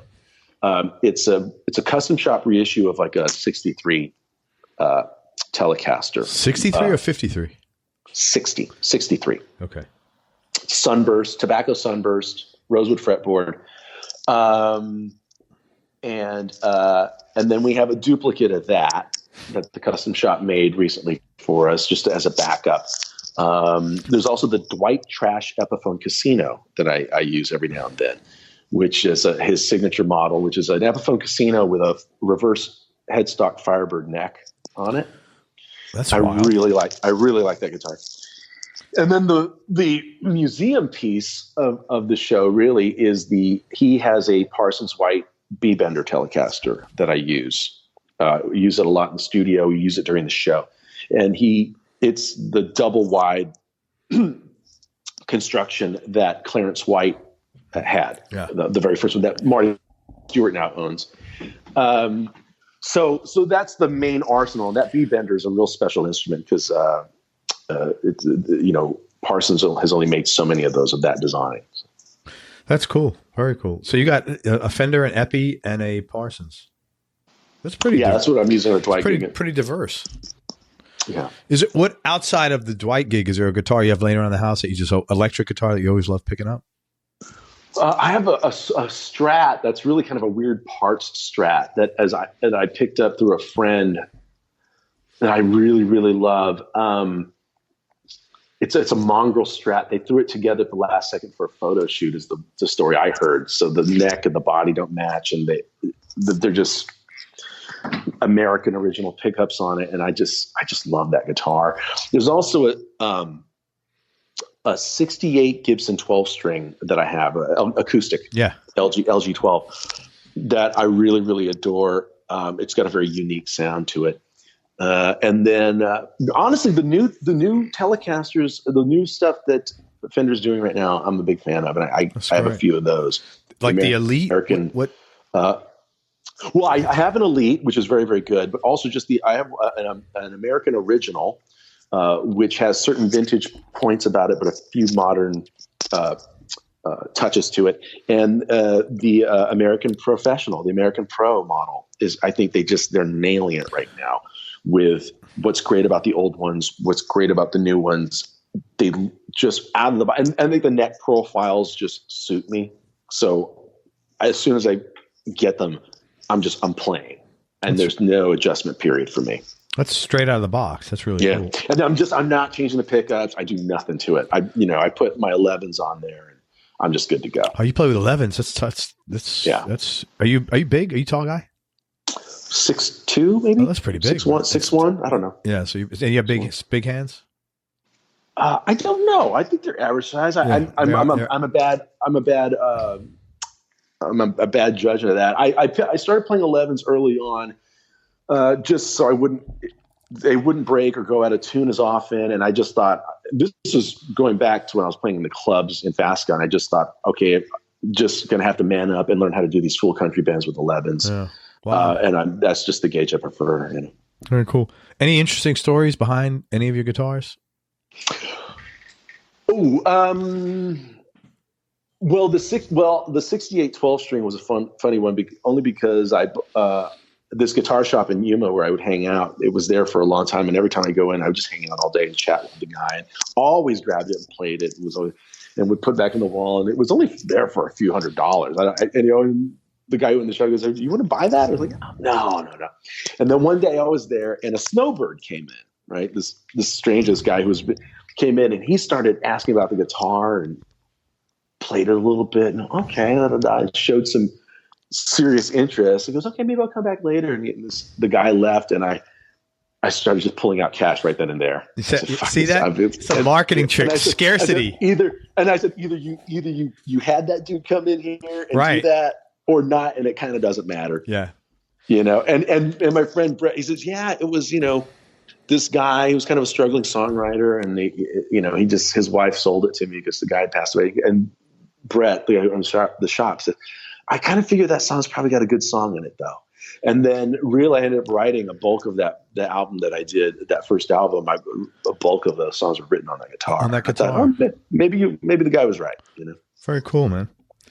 Best guitar. What's the best guitar and best amp you ever played? That's difficult. What's funny is I played some 59 and 60 Les Pauls, that stuff, but unfortunately there were some of those guitars have never been touched because of the value, which means they're kind of unplayable, just kind of unplayable. Yeah. In terms of ease of play, a friend of mine has an early 60s 335 that's pretty. It's just the balance of that thing. Boy, they sometimes some of these manufacturers just nailed it. That Mad Men, it was not a guitar, but that Mad Men episode I did.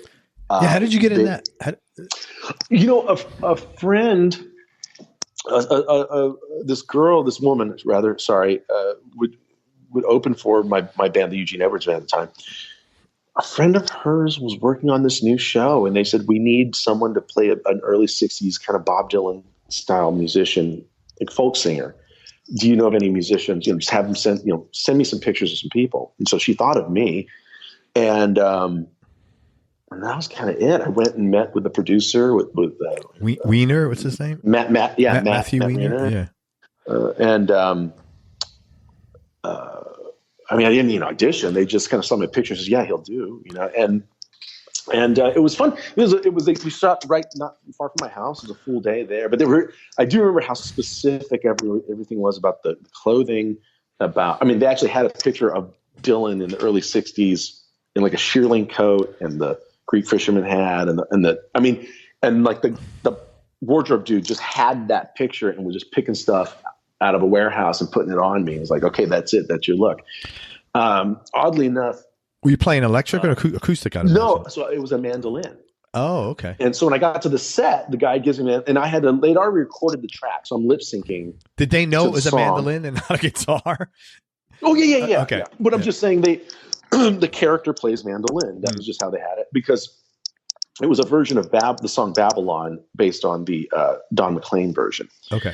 So they had already recorded the vocals and the musicians already, but just to save money on syncing license, it would cost less just to pay some extras to lip sync to it than to pay the actual people who did the recording. Right. So just business. So I get to the prop master, hands me the I said, because I need to practice the mandolin part because they're going to do tight shot of my hands playing it. So just to practice, sure. And he says, but just, you don't leave my sight. Okay, fine. Yeah, I'm a stranger. Fine. And I was kind of looking, I was like, wow, you guys even went through the trouble of like of making up a label of like a 1920s era Gibson mandolin. And he's looking at me and says, we didn't make anything.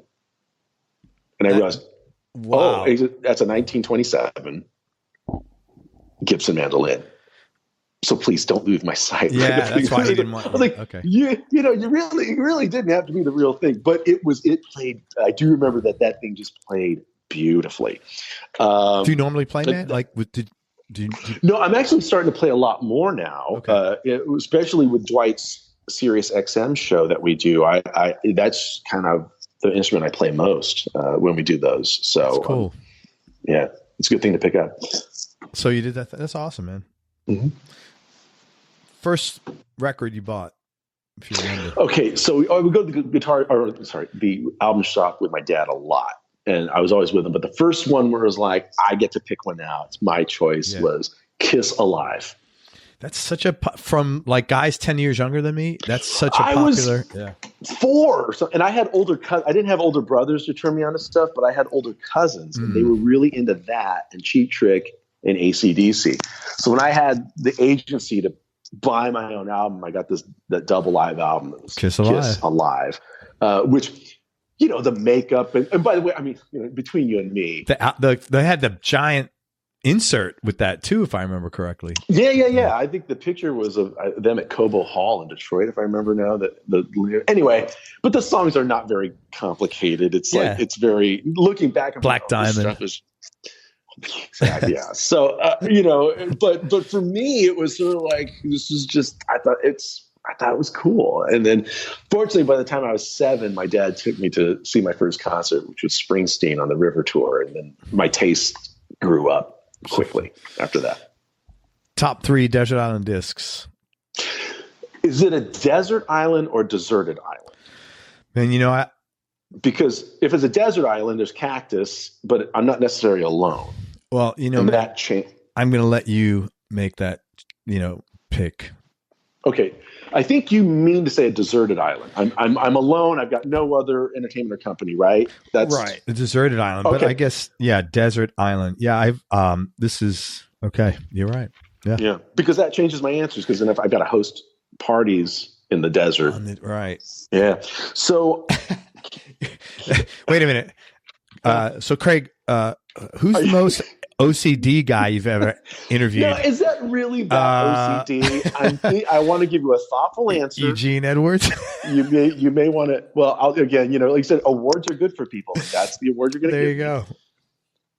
Also, most annoying guest you've ever had, Eugene Edwards. No. So it's not even OCD. That's analytical. Most analytical guest. Yeah, that's not really OCD. That may be it. Yeah. So Kiko by Los Lobos. Right. If rock and roll ever had an album that could be called magical realism as rock, it's definitely that one. K-I-K-O? I don't know that record. K-I-K-O. It's a mind blower. I'm gonna check Born to Run by Springsteen. Mm-hmm. The first Pretenders album. Kind of hard to believe I wouldn't have a Beatles record on me, though. Was it 3? Yeah, but I mean, you could pick a couple more, man. You know what? Since you've put so much effort into this question, I certainly don't want to hold you back. Wait, I haven't, because now I'm thinking I probably want an instructional album on how to build a boat. Oh, that's a first for sure. I was just kind of like thinking about it a little further. Might be. By the way, I realized the name of your show is Everybody Loves Guitar. No, everyone. Yeah. No, I'm sorry. I'm sorry. I messed that up. The name of your show, I think is very interesting, is since you said I'm analytical. Go ahead. It's that I kind of noticed that it's nothing to do with guitars. Everyone loves guitar. You didn't call it Everyone Loves Guitarists. Right. Thought probably never occurred to you, and it was wise. It's much easier because no one's going to argue with the title you went with. Yeah. Pardon the preposition. Everyone loves guitar. Yeah. Because not everyone loves guitarists. Well, the most common comment I have after I'm interviewed somebody is like, you should change this to everyone loves therapy, because I've had that. But that's what a conversation should be, right? I mean, at best, I think it's like why podcasts are so successful, and particularly because a lot of them, especially the ones that are just conversations. Yeah.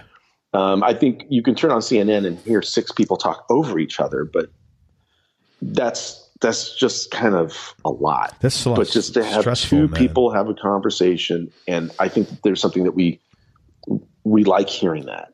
I know I'm drawn to it, Yeah. Well, it seems to be working so far. Exactly. All right. Best decision you ever made? Besides the album, careful album selection planning. I'm pretty proud of the boat building album call. But maybe I'm just in the afterglow of that. Well, obviously, certainly getting married was huge. It's your first, right? Yeah, first and only. Yeah. Having a solid relationship is always a good idea. It stabilizes you, it anchors you, it gives you it.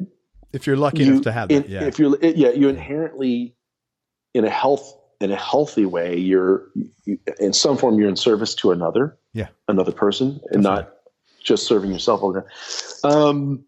And then I was just kids really absurd. Oh, then that doubles over, yeah.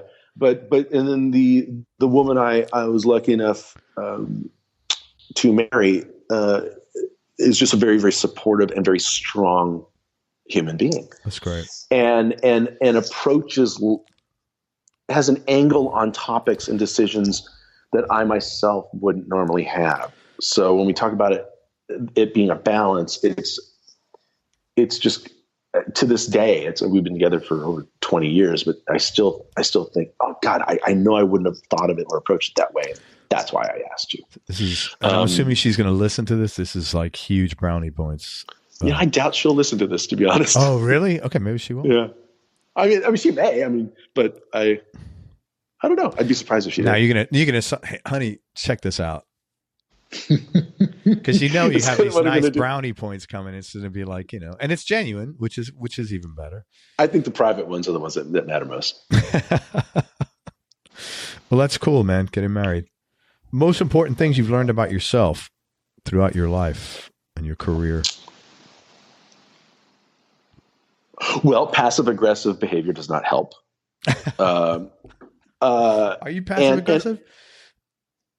Oh yeah, I think by nature I am, and then I think any sort of self work or self reflection involves me avoiding being that, and simply being more assertive. Are you like? Is it so like? I'm assuming then, especially since you're aware of this and as you just said, working on it, that the struggle is taking care of yourself without feeling like you're bringing conflict or opposition to something. Yeah, or just reacting genuinely to a given moment, and you still have to be thoughtful in how you react. Of course, I'm just saying that if you feel a certain way, if somebody has made you feel a certain way, then it's just so much simpler and better and more fair to say, when you said that, it made me feel like this. Yeah. And I think passive aggressive people just they're not prone to such an assertive statement. Yeah. And that's because it certainly is not going to help you in business. And so much of at least my gig, or if you're doing what I do for a living, the vast majority of it is social skills. And I know many people on your show have probably talked about this. There's the playing level, the amount of scales and notes you can play. There's a max on that if you're going to work for an act. So it's really, again, are you trustworthy? Are you responsible? And will you be on time? Can I count on you Can you get along with others? Is that's the and, can I be on a bus with you for 2 weeks and not want to strangle you? That's the big one. Yeah. That's the guy who's going to get the gig. This morning I interviewed a guy named Paul Bielatovich. I don't know. He's a great guy. Bielatovich, yeah, and he's Carl Palmer from ELP, his guitar player. He's been with Carl almost 20 years, 16 years or so. And he said, I've never seen anybody get fired from a gig for lack of technical skills. I mean, you get the gig. That's right. No, he's exactly right. Same here. Same here. I've never seen it. Never seen it. You have any non-musical superpowers? Well, I don't like anything about myself. You think I actually consider myself as having a superpower? Oh my God. I have the ability to calm small jittery squirrels. No, that's not, no, not a superpower.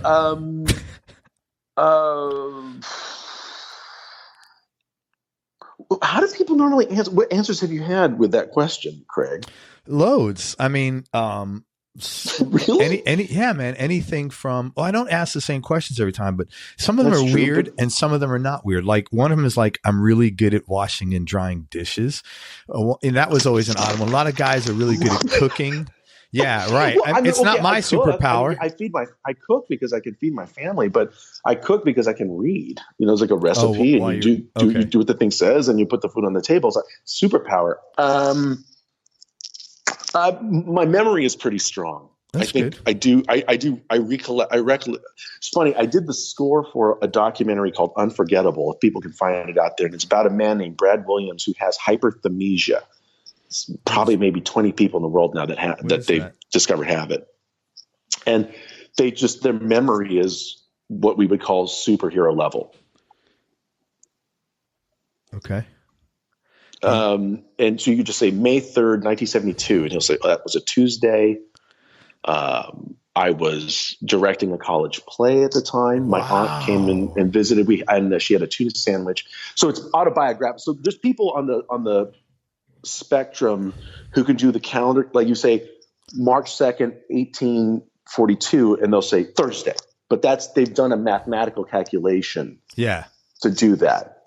But these folks it's the biographical aspect of how they can remember so many things that's very, very unusual. Anyway, so people have commented that, you remember everything. And then you meet a guy like Brad and you think, no, this guy remembers everything. Wow.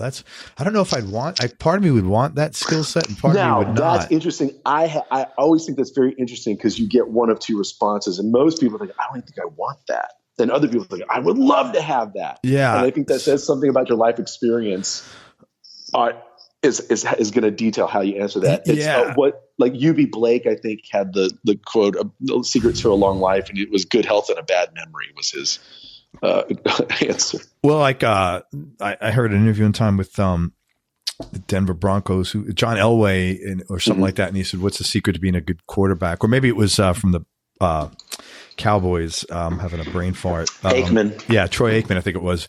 And he said short memory. Well, that's funny he'd say that is because, the story is that during one of I think it was a playoff game, Aikman took a really bad hit. But Aikman completed the series and drive, and then they did the concussion protocol. He had no idea what year it was, but he had like his brain used exactly what it needed to use for the next 4 plays. Oh, wow. So that's a real, what the brain's doing is a fascinating. It's like allocating resources. Sure. I noticed this thing ever since I've been on the road, you get your hotel room, right? And you look at your packet and you're in room 321.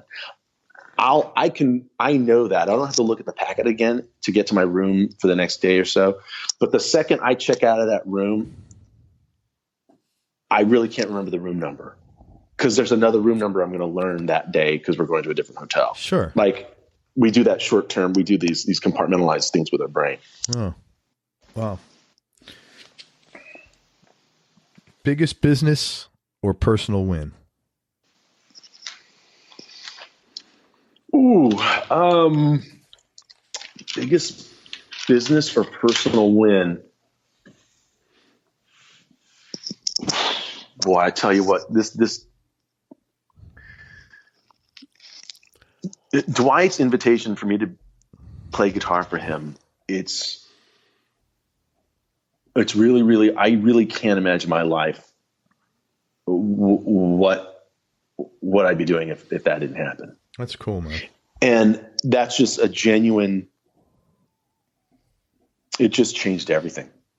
It really did. It really, really changed everything at a time when I was working, but like I said, I was doing a lot of different gigs, and I wasn't really, there was no one focus. And then I was really, really glad to stop juggling so many things and just to have this one focus as a career.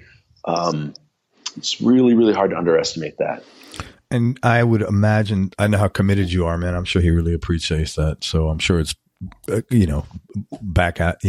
sure it's reciprocal in nature. He's a very, very gracious and generous guy, and so I do feel appreciated. He makes me feel appreciated on this gig. Anything you wish you did differently?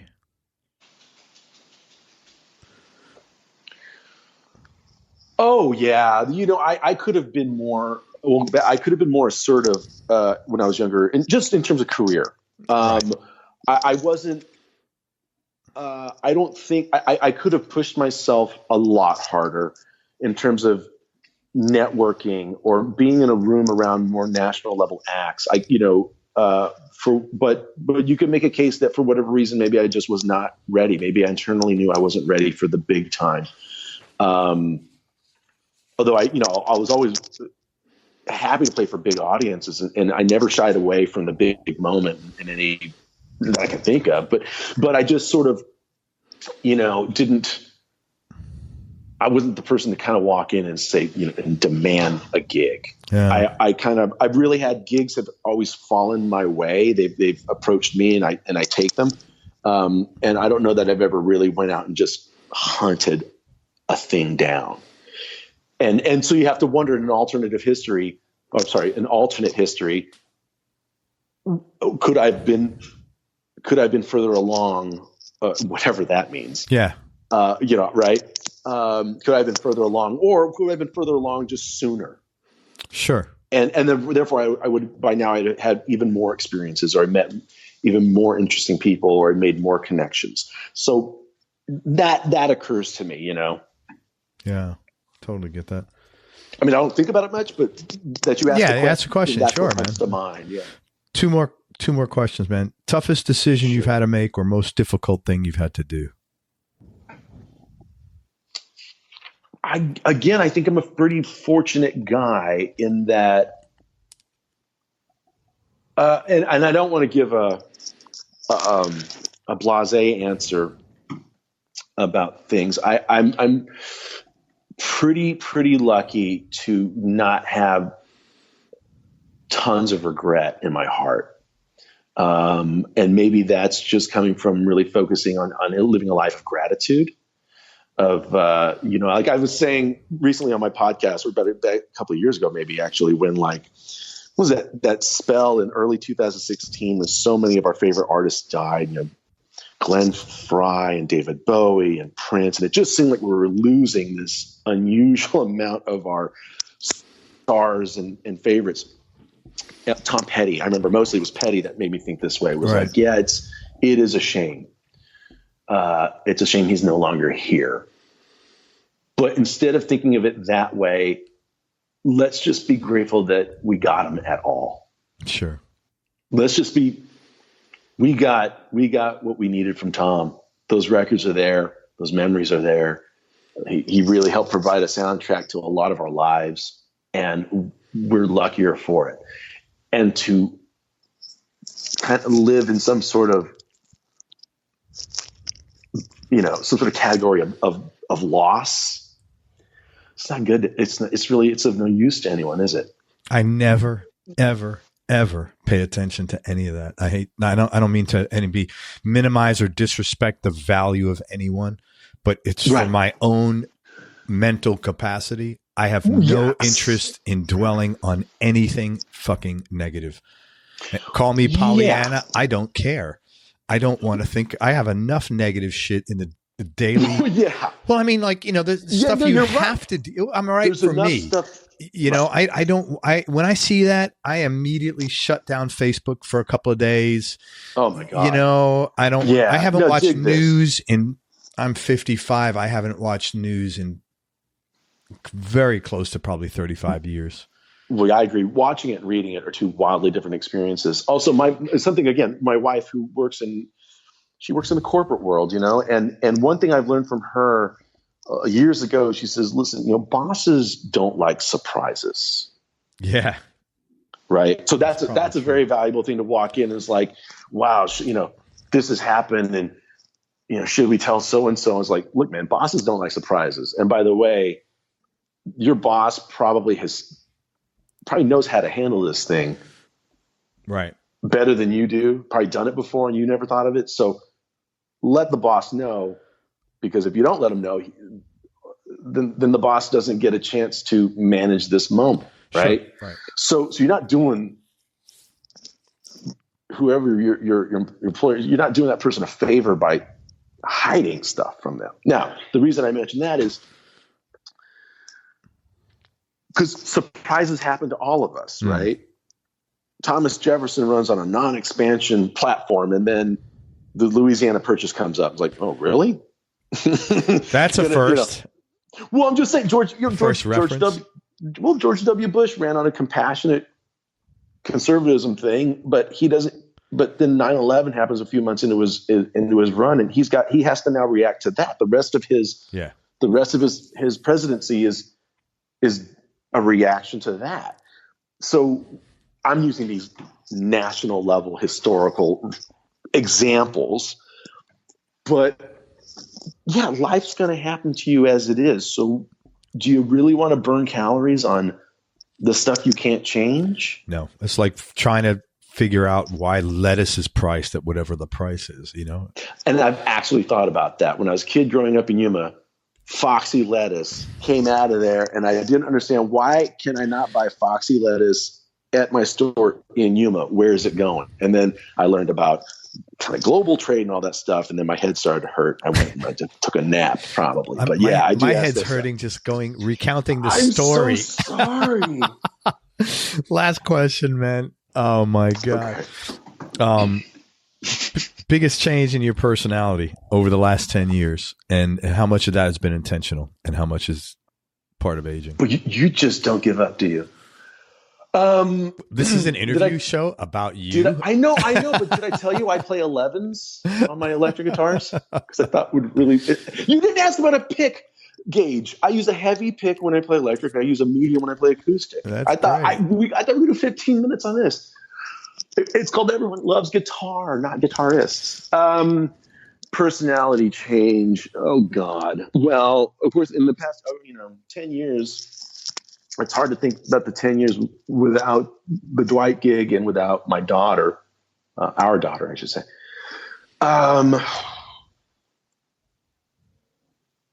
I've become very comfortable with answering questions with the answer of I don't know. Oh, that's cool. So I'm very comfortable to the point where it's my favorite response to a question at times. Because if I don't know, I can genuinely tell you I don't know. So you become okay with not having the burden of having to know everything, or pretending to. Good for you. I don't know, and then that opens you up to listening. So, I mean, I know that's a good answer, and I think a lot about how that has affected my personality. It's like I walk in and why did they do that? Why are we doing it? Why are they doing it this way? And then sort of like, hey, excuse me, why would you, why are you doing? And it could be something about how someone's setting something up at a reception. We're like, that doesn't seem to make sense to me. Why do you guys do it this way? And then they'll have an answer that could possibly blow your mind in terms of efficiency. So that might be and also somewhere in that time is really, really addressing passive aggressive behavior, Also, always being more willing to understand that there's such a wide variety of people and situations, and you can't assume that the way you live or the way you get your information or the way or the options that you have had and will have in your life, you can't assume that everybody else has those exact same options. And this helps you look back on maybe the way your parents raised you. And it's not that you're making excuses for people or maybe someone who's wronged you. You're just kind of thinking, oh, okay, well, they didn't have the options that you now have now that you're a parent, or and that really, well, like so many times do I think to myself, well, why don't they just, I'm reading a news story and I'm thinking, well, why didn't they just do this? And I'm thinking, oh my God, my answer assumes that they can afford a smartphone, that there's clean running water where they are. Like just these things we take for granted. And that's also something that as I get older, it helps me kind of dismantle my ego and dismantle my previous world understanding. And hopefully then you kind of rebuild that carburetor of your heart and it just runs a little better, you know? Thank you. You answered that question. Eugene, listen, man, you're a very sweet guy. You're very sincere, and I really appreciate that, man. Thank you very much. And as are you. That's what I love about this show. I love that, you know, I think about it's music, and the root of that word is muse, which is to ponder. It's kind of what we're paid to do. It's what we're drawn to doing. And I have found that meeting like guitar heroes and like sometimes like, let's not talk about how much of a fan I am of yours. Let's talk about the quirk of this instrument, or there's something like Willie Nelson, you know, like just being, it was like, let's talk about guitar players we both like, because that's going to help normalize this weirdness of Jesus Christ, you're Willie Nelson. Yeah. Right. So, and so when musicians get together or speak, things usually, that's what I've learned. If I go out and have lunch with Sadler, who's been on your show, I know there's only so much time we're going to talk about guitars, and stuff is quickly going to get down to the nitty gritty. Of course, you know? Man. And that's what your show is. And you do it a lot. And thanks. Who are you now as compared to the first episode? Yeah. I mean, me? I am asking you. Who am I now?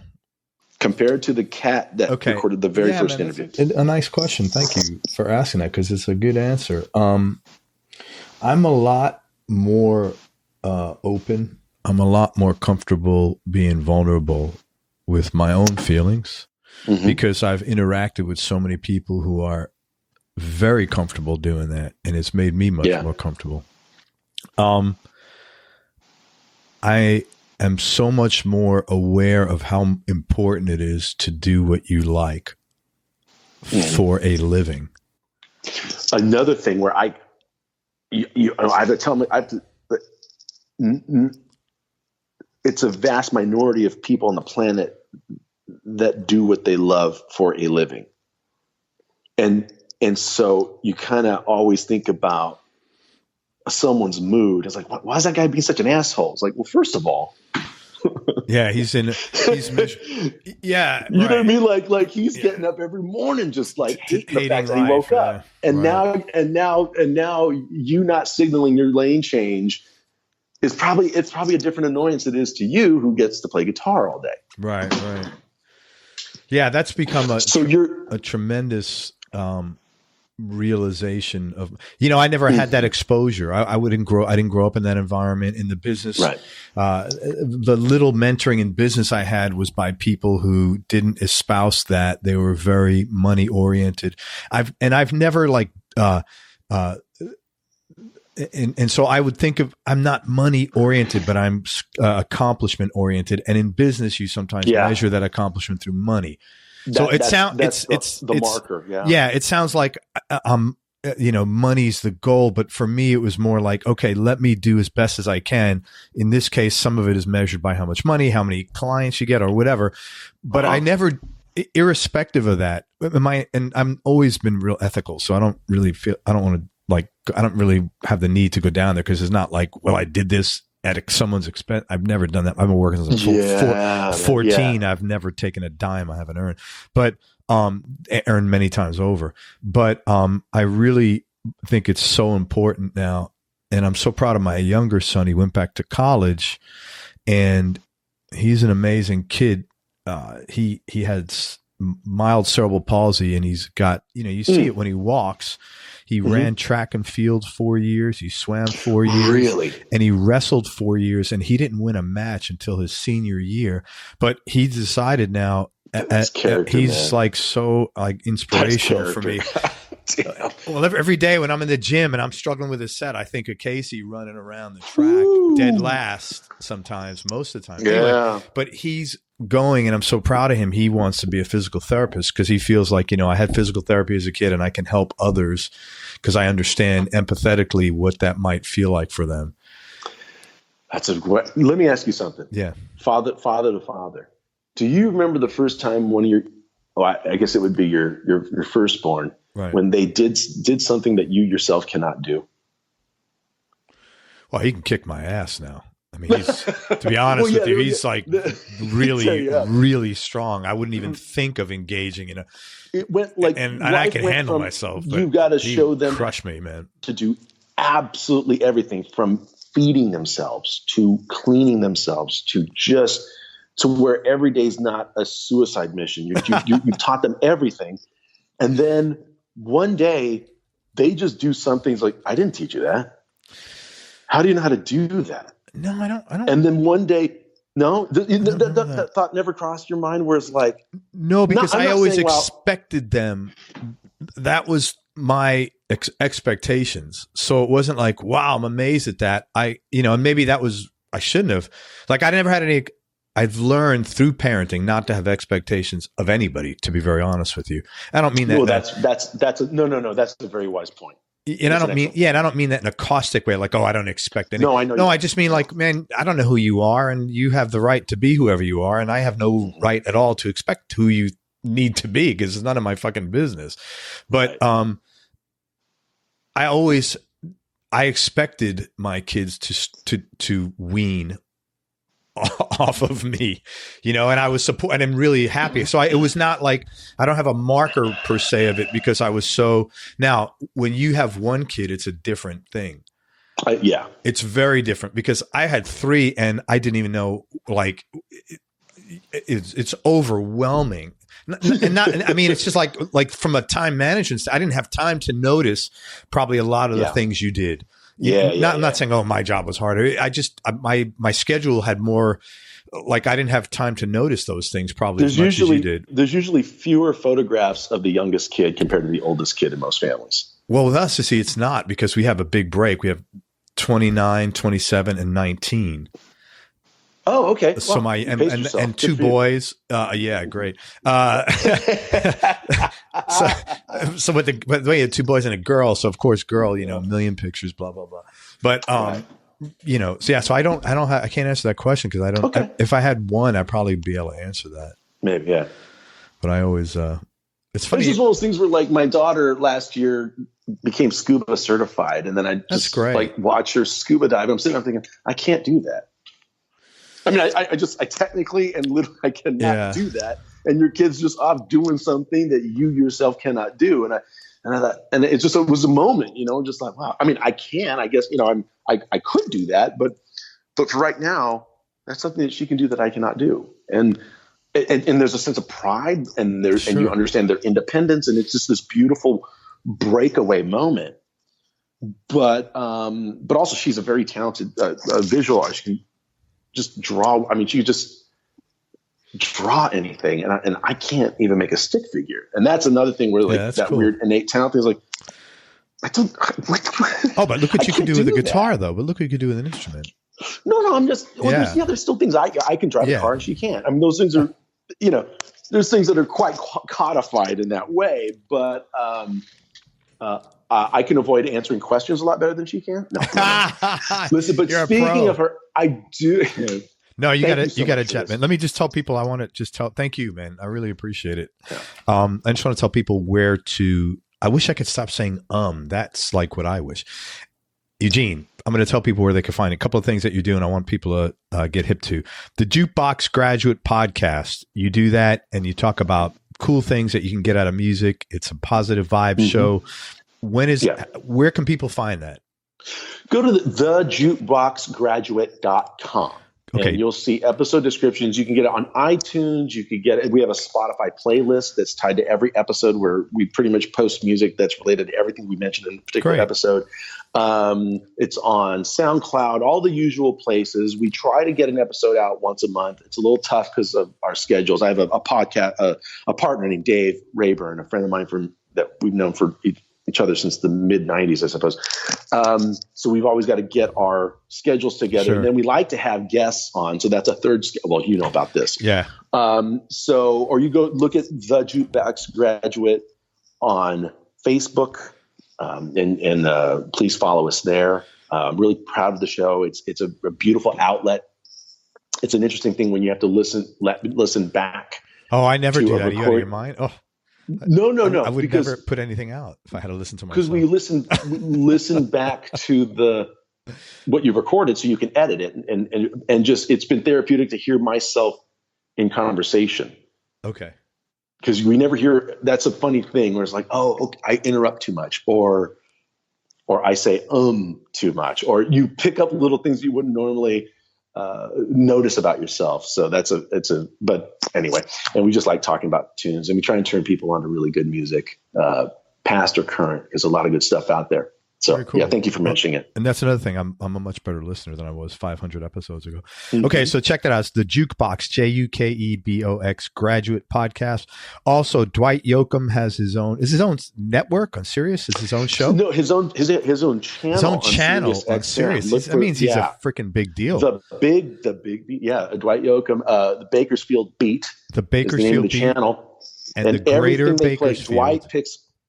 And the Greater Bakersfield is a show that airs every week where Dwight has a guest on, and they chat about their music and they listen to records together and it's exactly what it's like to sit in the front of the bus with Dwight hurling down the highway at 3 a.m. Dwight and I are going to merge our shows. It's going to be called the Greater Bronx. There you go, the Greater Bronx.